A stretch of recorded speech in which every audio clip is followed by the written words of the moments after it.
അപ്പൊ നമ്മുടെ ഇന്നത്തെ ക്ലാസ് എവിടെ ടീച്ചറെ? ആലുവ ചൊവ്വര കേട്ടോ. അപ്പൊ ആള് നല്ല മിടിക്കായിട്ട് എത്ര കിലോമീറ്റർ ഉണ്ടാവും ഏകദേശം? 15 കിലോമീറ്റർ ഉണ്ടല്ലേ? രണ്ടാമത്തെ ക്ലാസ്സിലാട്ടോ. ഒരു 10-15 കിലോമീറ്റർ ആൾ ഒറ്റയ്ക്ക് ഓടിച്ച് വന്ന് കയറി ഇവിടെ ഇരുന്നോളൂ. വീട്ടിലെ മതിലൊക്കെ പൊളിച്ചു മാറ്റിയേക്കണമെന്ന് പറഞ്ഞാണ് കക്ഷി ഇവിടെ. വീട്ടിൽ നിന്ന് ഇറക്കാൻ പറ്റുന്നില്ല. അപ്പൊ നമുക്ക് മതിൽ പൊളിക്കണമെന്നൊക്കെ പറഞ്ഞാണ്. ഞാൻ പറഞ്ഞൊന്ന് നോക്കാം എന്നിട്ട് പൊളിക്കാന്ന് പറഞ്ഞു. അപ്പൊ ആ ആളിപ്പോ ഓടിച്ച് വന്നിട്ടുണ്ട്. നമുക്ക് ചോദിക്കാം നമ്മുടെ ക്ലാസ്സിന് എങ്ങനെ ഉണ്ടായിരുന്നു കേട്ടോ. ടീച്ചറെ എങ്ങനെ ഉണ്ടായിരുന്നു നമ്മുടെ ക്ലാസ്? ഞാൻ ഒട്ടും വിചാരിച്ചില്ല എനിക്ക് ഓടിക്കാൻ പറ്റുന്നത്. ഞാൻ ഭംഗിയായിട്ട് എനിക്ക് ഓടിക്കാൻ പറ്റി. അവിടെ വരെ നല്ല ദൂരം പോയിട്ടുണ്ട്. പോയി മാം പറഞ്ഞ പോലെ പറ്റാത്തോടത്ത് ഞാൻ സ്ലോ ചെയ്ത് നല്ല ഭംഗിയായിട്ട് എനിക്ക് ഓടിച്ചു വരാൻ പറ്റിയ ഒരു കോൺഫിഡൻസ് ഒക്കെ വന്നിട്ടുണ്ട്. ചെയ്യാൻ പറ്റും എന്നൊരു തീർച്ചയായിട്ടും നമുക്ക് ചെയ്യാൻ പറ്റും. ഇത്ര നാള് ഈ വണ്ടി എടുത്തിട്ടേ ഒരു മാസമായിട്ട് രജിസ്ട്രേഷൻ പുതിയ നമ്പർ കൂടി കിട്ടിയിട്ടില്ല.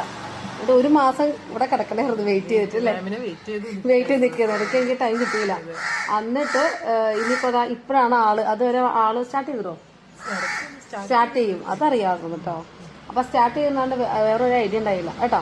അപ്പൊ ഇനി നമ്മൾ കൊടുക്കുന്ന കോൺഫിഡൻസ് ആണ്. ഇനിയിപ്പോ ആളുടെ ഞാൻ പറഞ്ഞെന്താ, നാളെ മൂലം പ്രാക്ടീസ് ചെയ്യണം.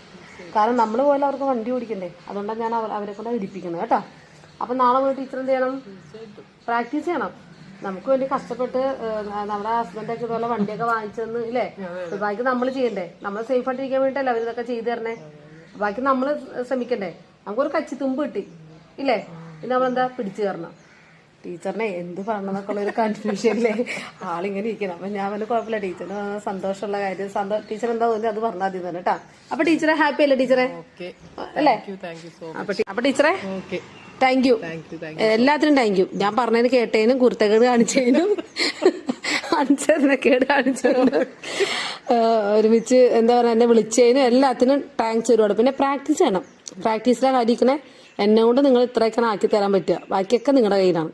അപ്പൊ ടീച്ചറും എന്റെ കൂടെ സഹകരിച്ചുകൊണ്ടാണ് നമ്മുടെ ക്ലാസ് ഇങ്ങനെ പോയത് കേട്ടോ. അപ്പൊ ഒരുപാട് താങ്ക്സ് കേട്ടോ. ഓക്കെ ഓക്കെ വേണം, താങ്ക് യു.